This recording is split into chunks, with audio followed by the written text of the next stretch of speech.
If you've been watching this channel over the last few months, or even just look at my video feed from before this video, you probably think this is a keyboard channel all of a sudden, but it's not. This is a gaming channel. This is the portly gamer, dang it, not the portly keyboard button pusher. This is a gaming channel, and so we're gonna talk about something gaming related today, not a keyboard. We're gonna change it up. It's a gaming mouse. I really hope I didn't get anybody's hopes up right there. Gaming stuff is in the works. I know I probably keep saying that.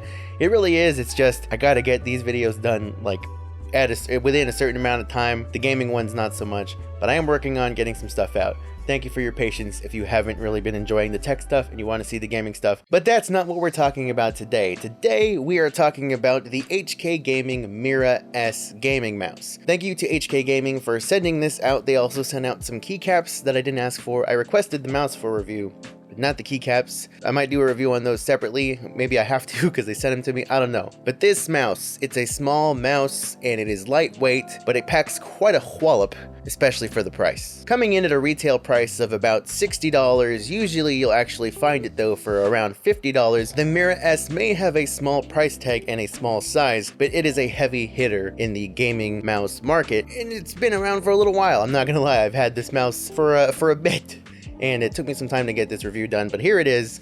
And I've got a lot of things to say about this little thing. It's available in a variety of colors. This one is Blue Infinity. Is that what it's called?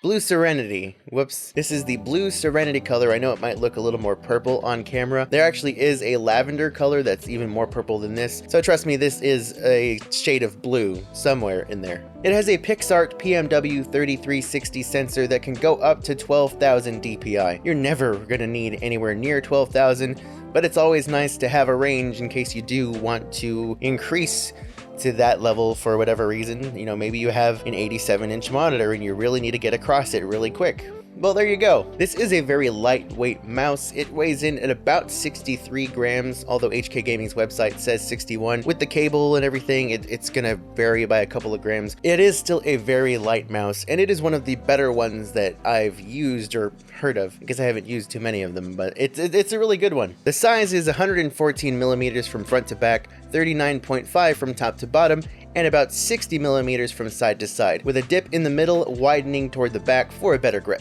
The size is pretty good. Vertically, it has a hump in the middle. It's actually very similarly shaped and sized to the Logitech G Pro Wireless, which is my main mouse and one of my favorites. I would say that it is slightly too small for me. Width-wise, it just feels like I have to close my hand a little bit more than I'm comfortable with. Even my G Pro Wireless is a little bit too small. The Model O- that I bought in 2019 is a little bit too small. I think I just have some slightly bigger hands, and for my comfort, I prefer to not have to squeeze my hand in as much as I do with a smaller mouse. I do use fingertip grip when I'm gaming, so I'm totally able to adapt to it. Claw grip, you'll probably have no problems, but if you're using a palm grip and you have medium to large hands, you're probably just going to want to look elsewhere. There is a larger mouse, the Mira M, which is the medium size, to the S, which is small. That might be a little bit more your speed. The size is good for aiming though. The only problem that I had was maybe my own lack of skill. The side buttons are really well positioned. I'm able to easily reach both of them without any issue, and I can't say that for every mouse. There are some mice where the forward button is a little bit too much to the front, or the back button is a little bit close to your thumb, so you have to do like a weird claw like this just to reach it. I'd say that the side buttons on here are perfectly positioned, at least for my hands. Now I gotta say, for a $50 mouse that is this size, with the honeycomb and everything, having the holes in it, the lightweight, it is very solid. It's a super solid mouse. There's no creak or anything to it. There's no flex, and that's with me trying to squeeze it, trying to get it to make noise. In your everyday use, just having the mouse on the table and moving your hand along it, unless you're reeing the crap out. Is that just got a weird look from the other side of the room. Unless you're just like totally going nuts or bonkers while playing a game of Fortnite, you're not going to have any creak, at least not from the mouse. Maybe from your chair because you're weighing it down. Just trying to get my chair to squeak at that time. didn't really work. Now, if you're big into RGB when it comes to everything, including your mice, this mouse only has RGB in the rings along the scroll wheel, and that changes colors depending on your DPI setting. There is a DPI button below the scroll wheel that you can press to change the DPI preset. I'll do my best to link the software in the description. If I forget, which I always do, just look it up on HK Gaming's website, and in the software you can again use that to set up different DPI presets, adjust the polling rate, adjust the lighting colors, and you can set up to 5 different profiles, so that's a pretty nice little extra bonus in there. The software is pretty straightforward. Again, there's not a lot you can do, nothing crazy. It's very straightforward and it hasn't caused any problems for me. I forget I even have it installed on my computer. I usually do an unboxing in my tech videos. I didn't do one for this because I didn't really feel the need to. You get the mouse, you get some extra PTFE feet, and you get some grips that you can attach just in case you want a little bit of added grip and stability in holding the mouse in your hand. It'll also add a little bit of thickness, so that might be just what you need to add an extra millimeter or two to the mouse to make it feel a little bit better in your hand. The bottom feet are PTFE. They're very slick and slippery in a good way that gives you plenty of glide without really going too crazy depending on your mouse pad. I just have these fancy little desk mats that I like to buy. I don't think they're anything crazy as far as like speed or control gaming desk mats. They're just pretty nice desk mats to look at. I felt like I had a good amount of control, but also a good amount of speed with the stock PTFE feet. There are even some extra feet included for the top and bottom. Actually, I think it might just be the top, but there's some extra feet that you can actually install on here in between the regular feet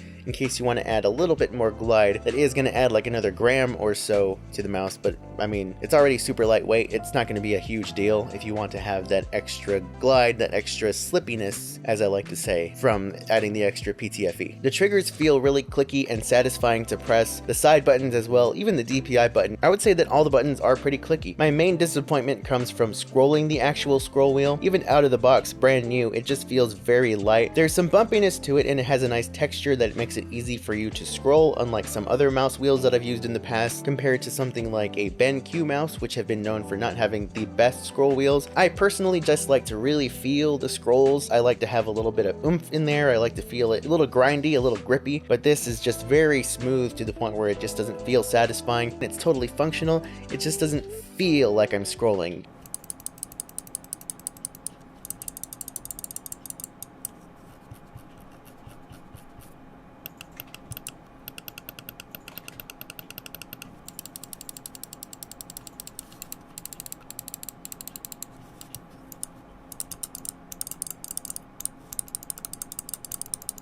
The sensor itself is really good. It's really reliable. I had no complaints there, no crazy liftoff problems, no spinning out problems. I could see myself using this mouse regularly as a main mouse for first-person shooters. Now, the cable is decent. It's not the best stock cable I've ever used. That goes to the Red Dragon Storm mouse that I reviewed a little while back. From what I can tell, it is maybe a little bit better than my glorious Model O- that I got in 2019. The stock cable on that is good, but I have seen better since then. But with any wired mouse, regardless, I would still recommend considering a mouse bungee. All in all, I would say that the Mira S is a great mouse, and at $50, it's really hard to beat. There are ways to beat it though. I mean, personally, if I were to choose between the Mira S and a Glorious mouse, I'm gonna go Glorious, simply because I like the shape and the design and the RGB of a Glorious mouse, and I just really like Glorious's products. But otherwise, with the Mira S, it's on Amazon, you got that Prime shipping, you just hit the order button, you got that thing in your house within the next couple of days, assuming, you know, USPS or whoever is not late. And if the only thing holding you back, if you're looking at the Mira S and you're saying the shape and everything, the color options, this mouse is perfect, I want it, but I'm afraid it's gonna be a little bit too small, again, there is the Mira M. And if anything, it's only 50 bucks. You know, if you got the 50 bucks to burn, you want to try out a mouse, drop the 50 bucks, give it a go. And if you're on a budget and, you know, that's not an option for you, I don't really know how to finish that sentence. Or how to finish this video, I guess. Bottom line, I like it. Do recommend. Consider it, and consider subscribing to this channel for more quality content such as this. Speaking of quality content, if you want to check out another video, you can check out this video here, which is a mouse review on the Red Dragon Storm that I mentioned a little while ago. And, you know, I'm going to throw a really old video here that doesn't have a lot of views. Check that out. Never know. You never know. Maybe you'll like it. Maybe you'll want to go watch my old videos too. Like, comment, and subscribe. I'm out.